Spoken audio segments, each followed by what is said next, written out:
더불어민주당이 긴급 기자회견을 열고 지난 2022년 5월 윤석열 대통령이 명태균 씨와 통화하는 육성을 공개했습니다. 먼저 직접 듣고 오겠습니다.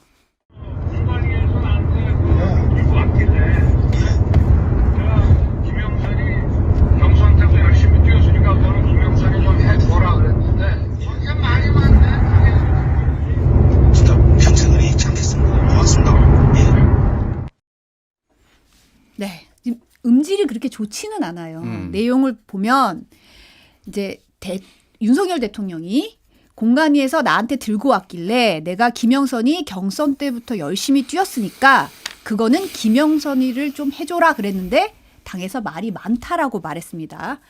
윤석열 대통령 육성이 직접 공개된 건 이번이 처음이에요.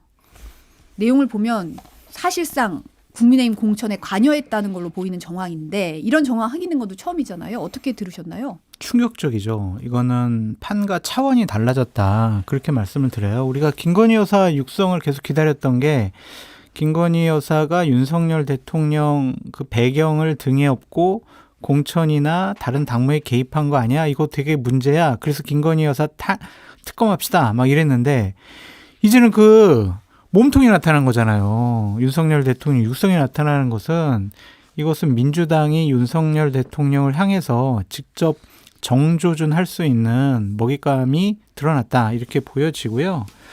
이게 내용을 하나씩 뜯어보면 상당히 문제가 정말 많아요.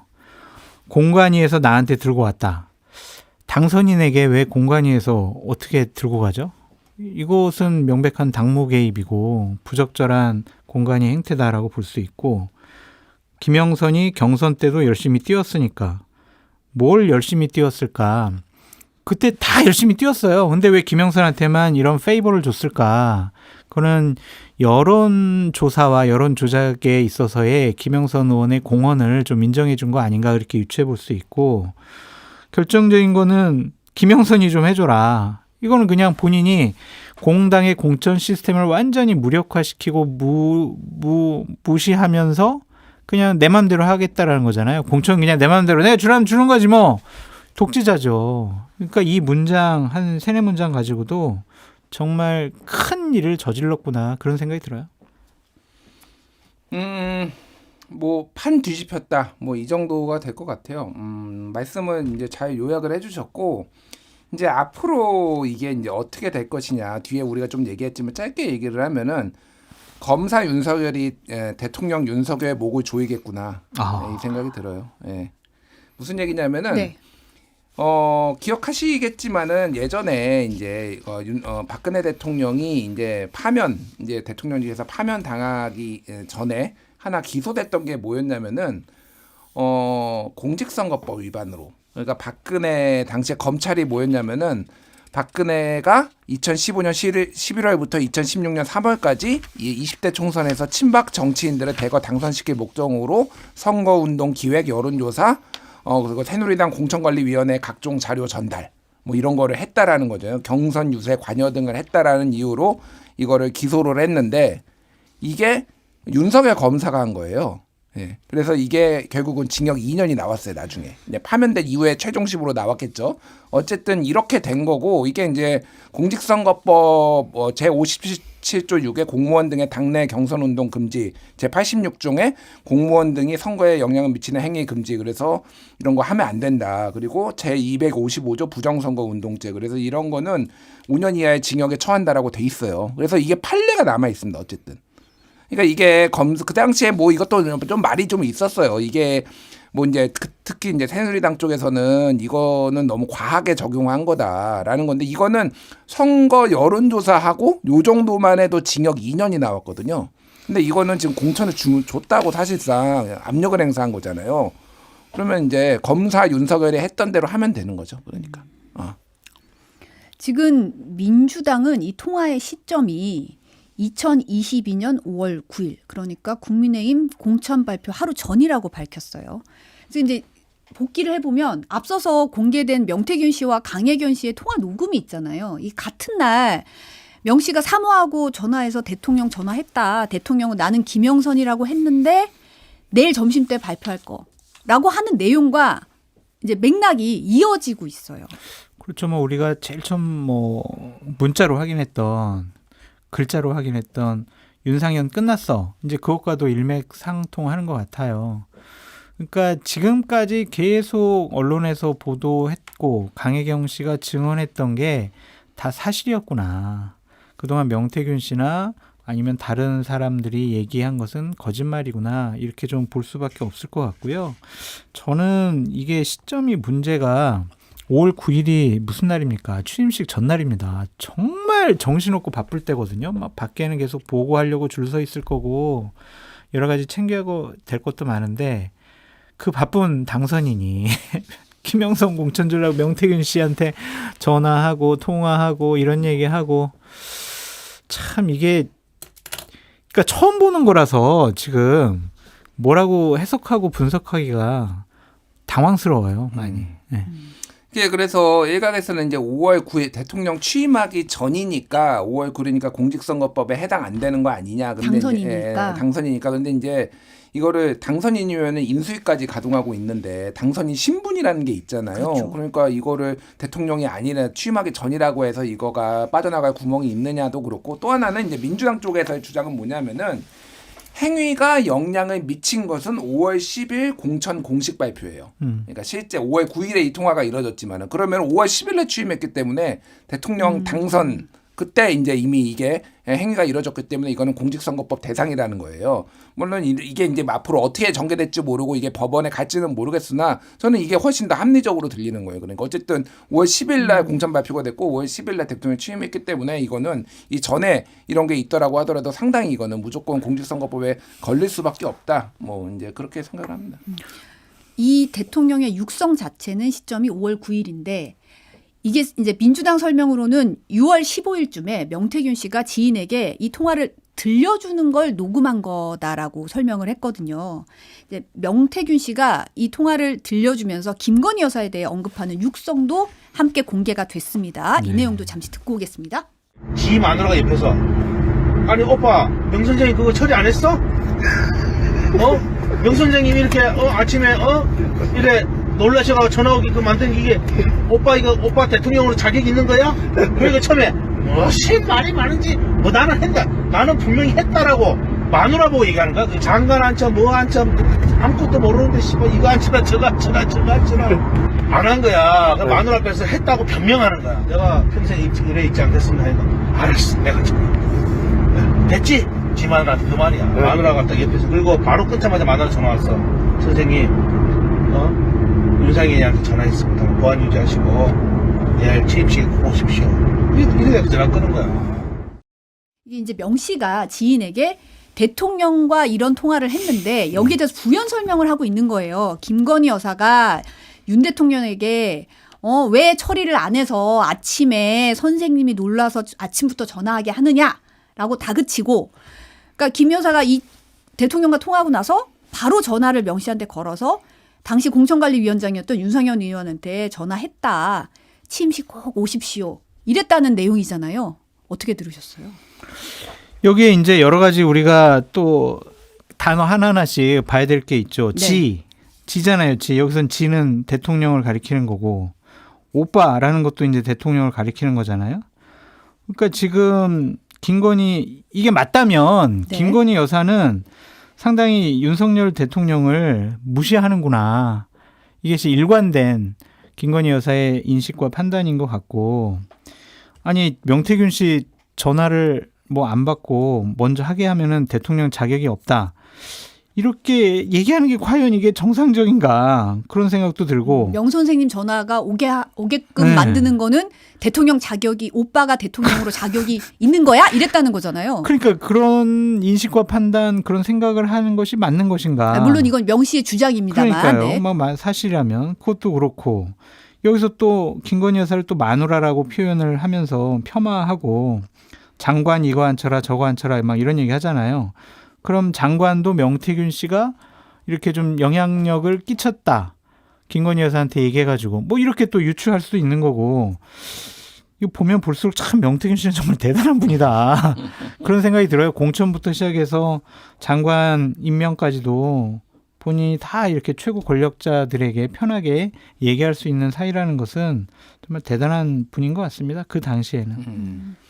예, 뭐 말씀하신 대로, 그러니까 윤 대통령은 김건희한테 가스라이팅 당하고 김건희는 명태균한테 가스라이팅 당한 게 지금 보이잖아요. 그러니까 명태균한테 전화 안 하면 대통령 자격도 없다라고 얘기할 정도로, 그리고 어쨌든 그 말한 대로 다 얘기해서 지금 다 그치. 처리했다고 했잖아요. 그러니까 지금은 아니고 였지만 이 당시에 정권 초기에는 우리가 보통 V0를 여사, 뭐 V1을 대통령 뭐 이렇게 빗대서 얘기를 했는데, 지금 보니까 V0는 명태균, V1이 김건희, V2가 윤석열, 이렇게 지금 된 거가 지금 정황적으로 보이는 거잖아요. 황당하다. 그러니까 이게 이거예요. 제가 이거를 좀 이게 앞뒤에 더 있겠지만은 좀 구성을 해보면은, 명태균이 5월 9일에 소위 말해서 똥줄이 타서 전화를 한 거예요, 여사한테.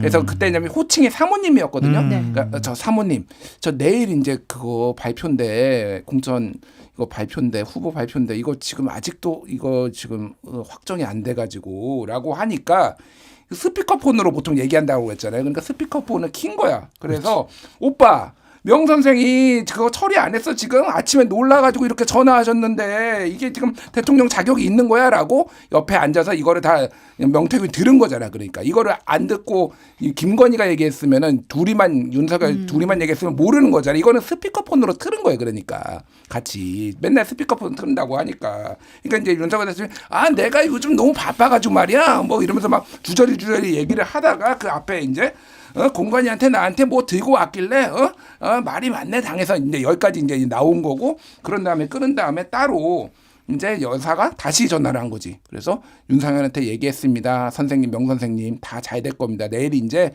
저기에 취임식에 오시면 됩니다라고 해서 실제 취임식에 갖고 윤 대통령 부친의 바로 뒤편에까지 있는 것까지 다 확인이 됐잖아요. 아귀가 딱딱딱 맞는 거예요. 그러니까 지금까지 했던 예를 들면은 이게 친오빠냐, 뭐 서결이 오빠냐, 뭐 이런 것도 논란도 있건데, 이걸 보고 누가 친오빠라고 하겠습니까? 이런 호칭이나 지라는 표현이나 뭐 지가 뭘 한다고 뭐 이런 표현들 등등등이 다 이게 아귀가 맞았다. 예. 그러니까 우리가 이거를 보고 이제 의심을 할 필요가 없어진 것 같아요. 뭐냐면 김건희 여사나 윤석열 대통령이 김영선 전원을 2022년 6월 지방선거 때 창원에 재보궐선거에 공천을 주는데 영향력을 끼쳤다. 왜? 명태균 씨 부탁을 받고. 그런 것들은 이제 정확한 사실로 우리가 판단해야 되지 않을까, 그런 생각이 드네요. 논란의 여지가 없는 것 같습니다. 지금 박찬대 원내대표 같은 경우는 윤 대통령이 불법으로 공천에 개입했고 공천 거래가 있었다는 증거이자 헌정 질서를 흔드는 물증이다. 이 추악한 민낯이 드러났다라고 비판을 했는데요. 그러니까 아까 말씀드렸듯이 이제 타겟이 김건희 여사에서 윤석열 대통령을 직접 겨냥하는 거다. 그게 결정적인 증거들이 나왔고, 이 정도로 박찬대 의원이 세게 얘기를 했으면 제보받은 것들이 더 있을 것 같아요. 뭐 그런 얘기도 좀 많이 있더라고요. 네. 몇 개가 더 있다고. 그래서 이제 대통령실 반응이나 뭐 대통령의 반응을 보고 적절한 시점에 또 공개할 것으로 예상이 되어지는데, 11월 2일 날 민주당이 지금 다 모이자 지금 그렇게 뭐 많은 분들 동원하려고 하잖아요. 이것 때문에라도 더 많은 분들이 모일 수가 있겠다. 어찌 보면 민주당에서 조직적으로 동원하려고 하는 분들뿐만이 아니라 그냥 일반 시민들도 이제부터는 좀 나올 수도 있겠다. 좀 그런 생각이 듭니다. 그러니까 타이밍 얘기를 좀만 해볼게요. 그러니까 오늘 사실은 뭐 대본에 그 북한군 얘기가 있으면 그때 하려고 그랬는데, 이게 왜 그러냐면은 지금 민주당 쪽에서는 이게 지금 심상치 않다고 본 것 같아요. 이 타이밍에 지금 한 게, 왜냐면은 지금 김용현 국방장관 이제 저기 미국에 가 있잖아요. 네. 근데 지금 연일 센 얘기들이 막 나오고 있어요. 지금. 그러니까 무슨 얘기냐면은, 그러니까 북한의 오물풍선이 선 넘어가고 있어서 대응 준비하겠다라 이런 얘기를 하고 있잖아요. 그러니까 이 대응이 지금 그렇다고 오물풍선을 우리가 더 많이, 그러니까 뭐 대북 전단지를 더 많이 보낼 수 있는 건 아니잖아요. 그러니까 이게, 그러니까 쉽게 얘기를 하면 그거는 민간인이 하는 거라고 우리가 주장을 했으니까. 그러니까 우려가 되는 게, 예를 들면은 무인기를 한 번 더 보낸다든지. 근데 무인기가 북한의 주장에 따르면은 이게 연평도에서 시작을 해가지고 이렇게 루트를 확인해 보니까 이렇게 왔다라는 거고, 만약에 무인기 한 번 더 보내면은 원전 폭격하겠다고 그랬거든요. 그러니까 연평도에서 시작하면 연평도 쏘겠다라는 거예요. 그러니까 지금 이게 심상치가 않아요. 제가 보기에는 이게 지금 거의 민주당하고 동시간대에 지금 이게 김용현 발언이 나왔거든요. 그리고 지금 ICBM이 오늘 쏘니까 지금 합참이 지금 전략자산 전개하겠다라고 막 이런 얘기가 나오고 있고, 지금 그 북한군 때문에 지금 우리 155mm 지금 보내겠다라고 하잖아요. 오늘 동아일보 단독 보면 한 8만 발 정도 더 보내겠다라고 합니다. 쿠르스크 같은 경우에는 이게 그러니까 좀 헷갈리시는 분들이 좀 있었는데, 지금 우크라이나가 러시아 본토를 쳤잖아요. 그러니까 전장이 지금 우크라이나만 있는 게 아니라 지금 북한군이 주로 가 있는 데는 뭐 일부는 우크라이나로 넘어왔다라는 외신 보도가 있지만 쿠르스크거든요. 지금 쿠르스크는 러시아 땅이에요. 근데 우리나라가 8만 발을 155mm 8만 발을 보내면요, 우리 포탄으로 러시아를 폭격하는 거예요. 그러면은 이게 그러면 러시아 입장에서는 야, 이게 지금 한국이 이거는 우리 전쟁에 지금 우리 본토를 치는 거네, 이렇게 지금 볼 수도 있다라는, 그 전에 준 거랑은 지금 보내는 거랑 완전 다른 거죠. 그 전에는 그러니까 우크라이나가 이제 쓸 재량이 있다라고 하면 지금부터 보내는 거는 러시아는 그렇게 볼 수가 있는 거고, 가혹하게 대응할 것 이런 얘기까지 했거든요. 그러니까 이게 그러니까 뭐가 보더라도 지금 전쟁 위기가 좀 있다. 군사적 긴장도가 굉장히 너무 올라가고 높아졌다. 있다. 이게 네. 그러니까 무슨 짓 할지 모른다. 이 정권이 지금 이 위기를 탈출하게 이런 정무적 판단이 있었던 거 아닌가. 이거는 제 추론입니다. 그러니까 이 타이밍을 지금 오늘 왜냐면은 미국이 지금 대선을 앞두고 지금 아무것도 하지 않기를 원하거든요. 그게 이스라엘이 됐든 우크라이나가 됐든 한반도가 됐든. 그러니까 자제하고 있는 이런 상황에서 못하는 상황. 그러니까 지금 이거를 지금 우리가 확보하고 있으니 빨리 이걸 해야 되겠다. 이런 정무적 판단이 지금 제가 보기엔 들어간 것 같아요. 그래서 상황이 매우 긴박하게 돌아가겠다. 게다가 이제 말씀하셨다시피 이번 주말에 이런 집회 이런 것까지 좀 같이 감안을 한 것 같아요. 네. 지금 대통령실이 조금 전에 해명을 내놨어요. 이 통화 녹음에 대해서. 서면경지통에서 당시 윤석열 당선인과 명태균 씨가 통화한 내용은 특별히 기억에 남을 정도로 중요한 내용은 아니었고, 명 씨가 김영선 후보 공천 계속 얘기하니까 그저 좋게 이야기한 것뿐이라고 해명을 했습니다. 그러면서 당시 윤석열 당선인은 공천에 대해 보고를 받거나 지시한 적이 없다. 당시 결정권자는 이준석 당대표와 윤상현 공관위원장이었다라고 밝히면서, 이준석 당시 당대표가 최근 페이스북을 통해서 최고위에서 전략공천 결정 문제가 없다고 자세히 설명한 바가 있다면서 아예 이준석 의원 페이스북 발췌본을 아예 같이 참고로 자료로 첨부를 했더라고요. 언제부터 이렇게 이준석 대표의 말에 대해서 신뢰를 갖고 믿었느냐라고 좀 말씀을 드리고 싶고, 그만큼 대통령실이 궁색하고 옹색하다, 해명할 게 없다라는 반증이 아니냐라는 좀 생각이 들고요. 이 서면 해명의 이 쭉 그냥 일반적인 분위기나 결론은 뭐냐면 우리 바보예요. 우리 바보. 그러니까 어떠한 것을 보다 적극적으로 해명하는 것보다 그냥 우리 바보 되는 게 낫겠다, 그런 생각을 한 것 같거든요. 대통령 육성이 나왔어요. 딴 사람 육성도 아니고. 그런데 이런 식으로 해명하겠다는 것은 대통령을 정말 욕보인 거다. 전 그런 생각까지 듭니다. 그래서 이런 해명을 하려면 차라리 그냥 입 다물고 가만히 있는 게 어떨까, 그런 생각까지 듭니다. 일단 이건 약간 뭐라고 해야, 꿩이나 뭐 타조가 머리 이렇게 땅에 쳐박은 것 같은 약간 그런 모양새예요. 딱 그 느낌이 그래요. 그러니까 이게 해명입니까? 이게 저는 근데 사실은 이거보다 좀 더 나갈 줄 알았어요.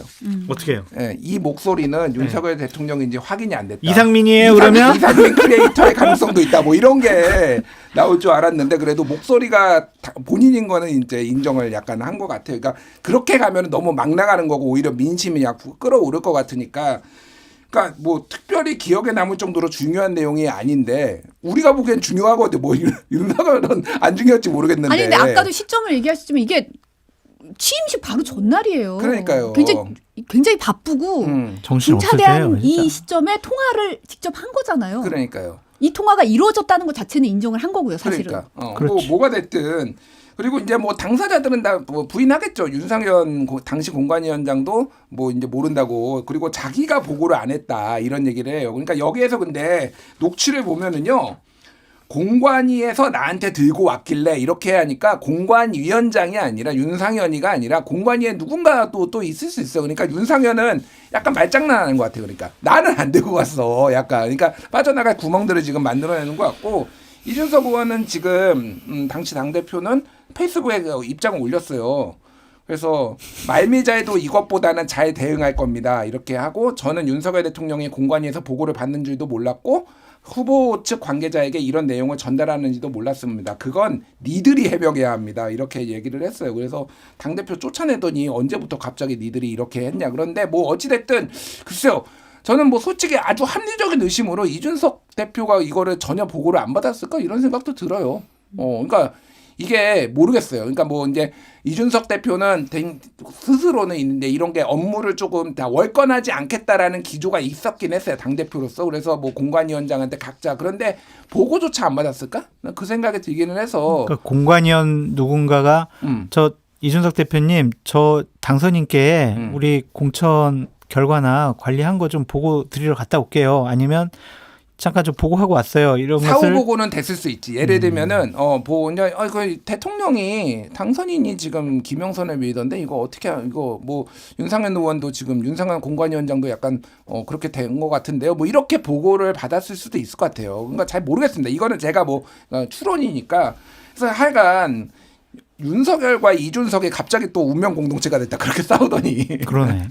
참 갑자기. 희한한 인연이다 여기도. 뭐그 생각이 들어요. 근데 당시에 이제 국민의힘 재보궐 공관위원회 구성 인원을 좀 말씀을 드려볼게요. 외부 인원 빼고 내부 인원 누구였냐면 위원장은 윤상현 의원, 부단장은 당시 사무총장이었던 한기호 의원, 그리고 위원은 홍철호 의원, 당 전략기획부총장이었고요. 당 조직부총장인 강대식 의원. 이렇게 4명이 의원이에요. 참고로 홍철호 의원은 당시에는 전략기획부총장이었지만 지금은 정무수석을 하고 있다. 그렇게 말씀만 드릴게요. 지금 이준석 의원이 명태균 씨로부터 김영선 전 의원 공천 부탁을 받았다.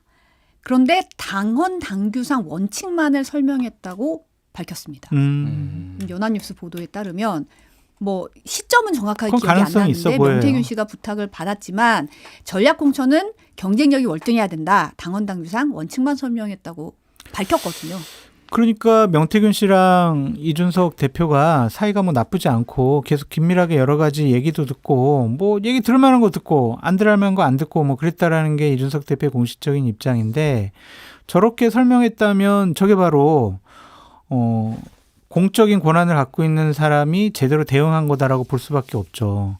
그러니까 이준석 대표한테 말빨이 안 통하니까 명태균 씨는 윤석열 대통령이나 김건희 여사 줄을 잡고 거기에 그냥 매달린 것이 아니냐 그런 생각이 들고 이준석 대표가 만약 저기서 알았어요 명태균 씨가 저렇게 얘기하니까 제가 좀 한교 사무총장 제가 잘 알고 제가 임명했으니까 한번 제가 챙겨볼게요. 만약 이렇게만 한 다른 정황적인 증거들이 나오면 이준석 대표도 상당히 곤혹스러울 것 같다. 근데 저런 정도로 얘기했으면은 그런 일은 없었을 것 같네요. 근데 이제 이 대통령실 해명을 보면 아까도 잠깐 언급을 했지만 통화를 했다는 건 인정을 한 거예요. 사실 인정. 대통령실 인정. 해명은. 그리고 사실은 대통령실에서 앞선 해명에서 명태균 씨와 윤석열 대통령이 경선 이후에는 연락을 끊었다라고 얘기를 했는데 다 거짓말이 뭘 다 거짓말이라고 했잖아요. 뭘 그걸 믿어요. 다 거짓말이야. 명태균 씨도 거짓말. 그 대통령실의 해명도 다 거짓말. 뭐 두세 차례밖에 뭐 안 했다고 하는데 다 거짓말이잖아요. 다 거짓말이에요. 그냥. 우리가 또 언급하는 거는 시간 낭비예요.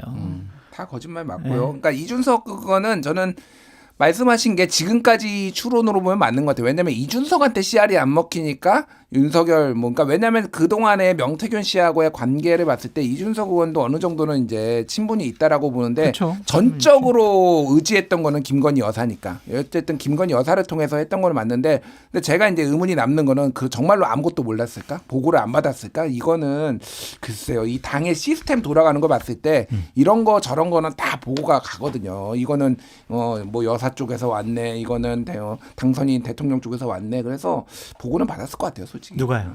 이준석이. 그러니까 이 상황에 대해서 이건 추론입니다. 근데 그 정도로 하면은 너무 무능한 거예요. 그거는 당대표가 취임하자마자 왕따. 거의 그 수준인 거지 그러면. 근데 솔직히 이제 저희가 막 대통령 당선인이나 대통령이나 당의 공천에 개입하면 안 돼. 이거는 큰일 나. 뭐 이렇게 얘기를 하지만 솔직히 여당의 후보를 정하는 데 있어서 대통령실이나 아니면 대통령의 의중을 완전히 무시하거나 사전 사후에 상의하지 않거나 이거는 솔직히 있을 수가 없는 일이거든요. 근데 이제 우리가 같이 뭐 상의하고 논의해가지고 전략 차원에서 누구 공천하고 이런 것들을 했겠지라고 생각하는 것과 이렇게 대통령 당선인 신분이라도 직접적으로 이 사람 줘! 그치. 라고 하는 그것도 부적절하고 들킨 것은 더 부적절하고 그런 상황이다 지금. 근데 이제 아까도 잠깐 언급하셨지만 윤석열 의원이 공간에서 공천 자료 들고 간 적 없다. 나는의 방점이 있는 것 같아요. 나는 뭐 예를 들어 공간에 대통령 사람도 있을 테니까 그렇지만 나는 들고 간 적이 한 번도 없다라고 얘기를 했더라고요. 그렇다고 이제 윤석열 잘못이 없어라고 보기는 어렵죠. 왜냐하면 공관위원장이잖아요. 최종적이고 모든 책임을 다 지는 게 위원장이에요. 그러면은 윤상현 위원장이 몰랐을까? 모르겠어요, 잘 하여튼. 아니 들고 간 적은 없다고 치더라도 누군가 들고 갔다고 얘기는 했을 거 아니에요. 공관위원장한테도 얘기를 안 했을까요? 그것도 이제 추측의 영역인데 그냥 합리적으로 보면 몰랐다고 보기는 좀 어렵지 않을까 그런 좀 생각이 드네요. 그러니까 어쨌든 김영선 의원이 됐잖아요.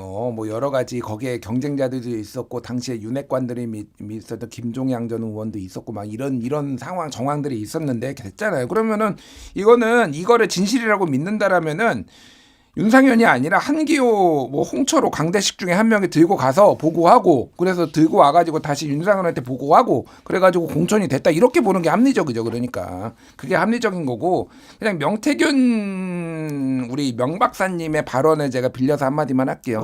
윤상현이 끝났어. 윤상현 끝났어. 네, 오늘 공개된 이 녹음 파일이 사실 이제 제 3자 녹취를 보여요. 처음에 보면 음질이 그렇게 좋지는 않거든요. 그러니까 민주당은 당 공익 제보센터로 들어온 제보로 확인한 것이라는 게 공식 입장이고 제보자 신원은 공개하지 않을 것이라고 함구하고 있는 상황입니다.